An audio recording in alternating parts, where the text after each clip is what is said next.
ने मुझसे subconscious mind के बारे में पूछा है। उसने तो ये पूछा है कि हमारा सबकॉन्शियस माइंड कितना पावरफुल होता है, इसके बारे में बताइए।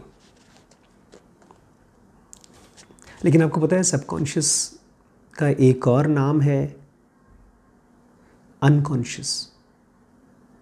वो भी उतना ही पावरफुल होता है।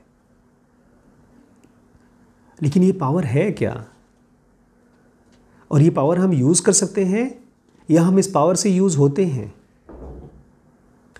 स्कूल जाते थे तो बैग ले जाते थे। कितना भारी होता था बैग आपका? थोड़ा ज़्यादा, कम, ज़्यादा? बचपन में ज़्यादा होता था, बाद में कम हो गया ना। बाद में हीरो की तरह एक एक कॉपी ले जाते होंगे आप लोग, है ना। हमारा पास्ट का बर्डन इकट्ठा होते जाता है। जो भी थॉट्स होते हैं, जो भी मेमोरीज़ होती हैं, जो भी इमोशंस होते हैं, जो हमको समझ में नहीं आते हैं, वो सब इकट्ठे होते जाते हैं स्कूल बैग की तरह। और फिर वो हमको पता नहीं किस डायरेक्शन में पुश करते जाते हैं। हमारे अंदर है, हम उसको जानते नहीं हैं, और बहुत ज़्यादा वेट है पास्ट का। अभी हम यहाँ बैठे हैं, अगर हम चिंता कर रहे हैं, किसी भी चीज़ के बारे में चिंता कर रहे हैं, चाहे कोरोना के बारे में सोच रहे हैं, चाहे अपनी पढ़ाई के बारे में सोच रहे हैं, जॉब के बारे में सोच रहे हैं, ये इसकी वजह से नहीं है। खाली कोरोना की वजह से आप ऐसा नहीं सोच रहे हैं।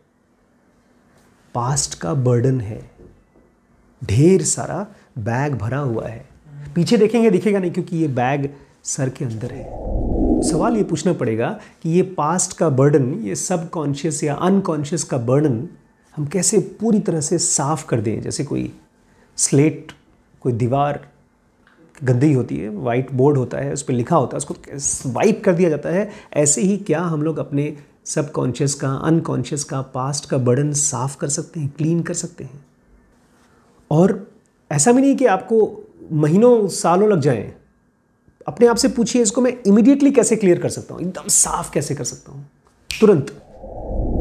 कुछ लोग तो ये मानते हैं, साइको एनालिस्ट मानते हैं, कि आप अपने सपनों को, अपने थॉट्स को एनालाइज करो, इन्वेस्टिगेट करो, और धीमे धीमे तुम्हारे थॉट्स जंगलीपन से हट जाएंगे और ऐसे हो जाएंगे आप कि सोसाइटी के हिसाब से जी लो। वही जो पागल होते हैं उनको ठीक करके हम नॉर्मल इंसान बना सकते हैं, ऐसा लोग मानते हैं, साइकोलॉजिस्ट लोग। लेकिन जब कोई किसी के थॉट को एनालाइज करता है, तो एक होता है अंदर से एनालाइज करने वाला, एक थॉट है जिसको आप एनालाइज कर रहे हैं। मान लीजिए आपने सपने में देखा कोई लड़की या कोई कार या कोई जानवर। अब उस लड़की, कार या जानवर को आप एनालाइज कर रहे हैं, या खुद कर रहे हैं, या किसी और से करवा रहे हैं। अब आप सोच रहे हैं कि ठीक है, मुझे ये लड़की का सपना क्यों आया? क्या मैं इससे प्यार करता हूँ? क्या मैं इसके लिए अट्रैक्टेड हूँ? क्या मैं इससे जलता हूँ? आपने 3 सेंटेंसेस बोले एनालाइज करने के लिए। क्या मैं इससे अट्रैक्टेड हूँ? क्या मैं इसको प्यार करता हूँ? क्या मैं इससे जलता हूँ? ये तीनों सेंटेंसेस सोच करके कोई फ़ायदा हुआ? कोई फ़ायदा नहीं हुआ, बल्कि और डाउट बढ़ा। इसलिए क्योंकि आप थॉट्स को यूज़ कर रहे हैं थॉट्स को समझने के लिए, या थॉट्स को यूज़ कर रहे हैं थॉट्स को ख़त्म करने के लिए। ये तो ऐसा हो गया जैसे कि आप एक वाइट बोर्ड के ऊपर ब्लैक पेन से लिखा गया है, और उस ब्लैक पेन को साफ करने के लिए आपने उससे भी बड़ा ब्लैक पेन लेकर के चलाना शुरू कर दिया उसके ऊपर। तो जो पहले का है वो तो रहेगा, उसके ऊपर और नया चिपक जाएगा, लेकिन सफाई नहीं होगी। इसलिए साइको एनालिसिस पास्ट को या अनकॉन्शियस को ख़त्म करने के लिए सही टूल नहीं है। और क्यों पता है? क्योंकि आपको एक ख़ास बात नहीं पता, वो जान लीजिए आज। थॉट्स अपने आप में कॉन्फ्लिक्ट है। कॉन्फ्लिक्ट समझते हैं? कॉन्फ्लिक्ट को समझिए दुश्मनी। जैसे कोई आपका दोस्त हो जिससे आपकी लड़ाई हो गई हो, उसको देखते ही आपको गुस्सा आता है। गुस्सा क्यों आता है? क्योंकि वो आपके साथ कुछ ऐसा किया है जो आप नहीं एक्सपेक्ट कर रहे थे, उसने धोखा दिया है आपको। ऐसे ही थॉट्स आपको धोखा देते हैं 24 घंटे। जो रियलिटी है वो पूरी तरह से समझा नहीं पाते कभी, और जब नहीं समझा पाते तो आधा अधूरा समझाते हैं। तो बेसिकली थॉट्स आपके inherently conflicted state of mind है, अंदर अंदर का दुश्मनी है, और आपने अंदर के कॉन्फ्लिक्टेड स्टेट ऑफ माइंड को यूज़ करने की कोशिश कर रहे हैं अपने पास्ट को ख़त्म करने के लिए। थॉट्स को यूज़ करके आप कभी भी पास्ट ख़त्म नहीं कर सकते। अच्छा, ये सारी बातें तो मैं बता रहा हूँ आपको, लेकिन क्या आप खुद देख करके, अपने थॉट्स को एनालाइज करके एफर्ट डाल करके इस चीज़ को डिस्कवर करें कि एनालिसिस से फ़ायदा नहीं होता। जब तक आपने बहुत ज़्यादा अपने थॉट्स को देखा ना हो, उसके बारे में सोचा ना हो और ये देखा ना हो कि इसका कोई फ़ायदा नहीं है, तब तक आप यही करते रहोगे। थॉट्स की बहुत करंट है, बड़बड़ बड़बड़ चलता रहता है और थॉट्स अपने आप को सुपर इंटेलिजेंट मानता है, हर चीज़ के ऊपर कूद पड़ता है। ऐसा नहीं कहीं भीड़ हो तो हर आदमी कूद कूद कर घुसता है कि बताओ मैं क्या करूं, मैं करूं, मैं करूं।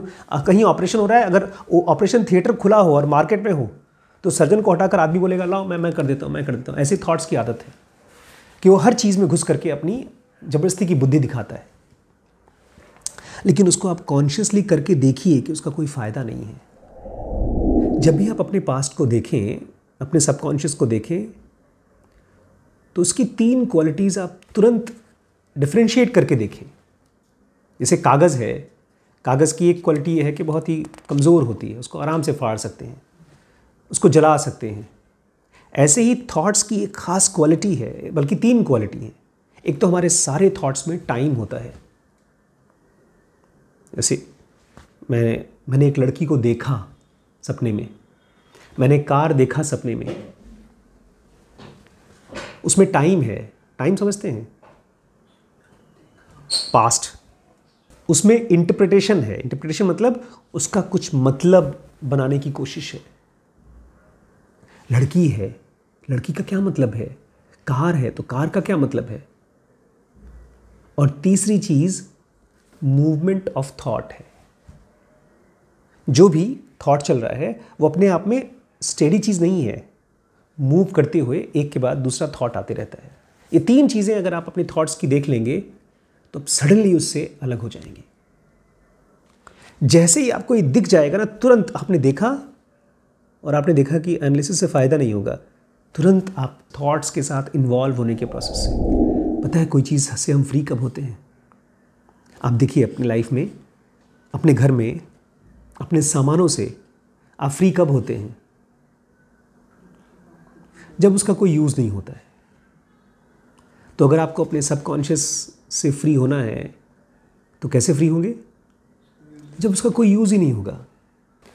तो जब भी कोई अनकॉन्शियस चीज़ आपको दिखे पास्ट की, उसको ध्यान से देखिए और अपने आप से पूछिए इसका क्या काम है, किस लिए? हम लोगों ने उसको अनकॉन्शियसली बैग में डाल दिया है और जब बैग में से वापस आता है, अनकॉन्शियस आपको जब सडनली थॉट में आता है, याद में आता है, वो है आपके माइंड में है, लेकिन वो इसलिए रखा है क्योंकि आपने उसको देखा नहीं ध्यान से। और जैसे ही आपने उसको देखा ध्यान से, आप उसको पूछें किस लिए, आपको दिखाएगा कुछ फ़ायदा नहीं है। और जैसे ही उसका कुछ फ़ायदा नहीं होगा, करके गिर जाएगा। तो जब भी एक भी थॉट, एक भी इमोशन जो आपके सबकॉन्शियस माइंड का पार्ट है, जैसे ही बाहर निकला, आप तुरंत फ्री हो सकते हैं। कैसे? उसको ध्यान से देखें, उसको एनालाइज करने की कोशिश ना करें। एनालाइज तो कुश्ती हो जाती है। आप ये कह रहे हैं तो बहुत इंपॉर्टेंट है, मैं तुझे लड़ाई करके तेरे को हटाऊंगा यहां से। इंपॉर्टेंस देना ही नहीं है, उसको देखना है ध्यान से और पूछना है किस लिए हो अभी तक मेरे बैग में, क्या वजह है तुम्हारा। और जब थॉट्स को आपके दिमाग में यूजलेस स्पेस नहीं मिलेगी तो धीमे धीमे बॉडी भी हट जाएगी, क्योंकि थॉट्स की वजह से ही बॉडी है। सबकॉन्शियस की वजह से ही हम लोग फिजिकल वर्ल्ड में बार बार आते हैं। ये जो अनफुलफिल्ड डिज़ायर्स होती हैं वो भी हमने जानबूझ के नहीं ली है। ऐसे ही हम चल रहे थे, किसी को कैजुअली देख लिया, अरे हस्बैंड वाइफ जा रहे हैं, बड़े खुश लग रहे हैं, पता भी नहीं खुश हैं कि नहीं, क्या पता अभी घर में जाकर के खूब पाल नोचा नाची हो। लेकिन हम दूर से देखते हैं, अरे उनका कपड़ा देखो, उस दोनों के मैचिंग ड्रेस देखो, शादी से अभी भी घर पहुंचे हैं, कितने प्यार भरी ज़िंदगी जी रहे होंगे, काश मेरी भी ज़िंदगी ऐसी होती। लग गया भूत, रूही लग गई आपको। रूही नाम है ना उस मूवी का, भूतिया। वो चुड़ैल आपके दिमाग में फंस गई। लेकिन जब आप ध्यान से देखते हैं और चुड़ैल को चुड़ैल की तरह देखते हैं, पूछते हैं किस लिए, सडनली वो गिर जाता है और आप फ्री हो जाते हैं। तो सबकॉन्शियस से फ्री होने का केवल एक ही तरीका है, look very deeply and ask क्यों, बस।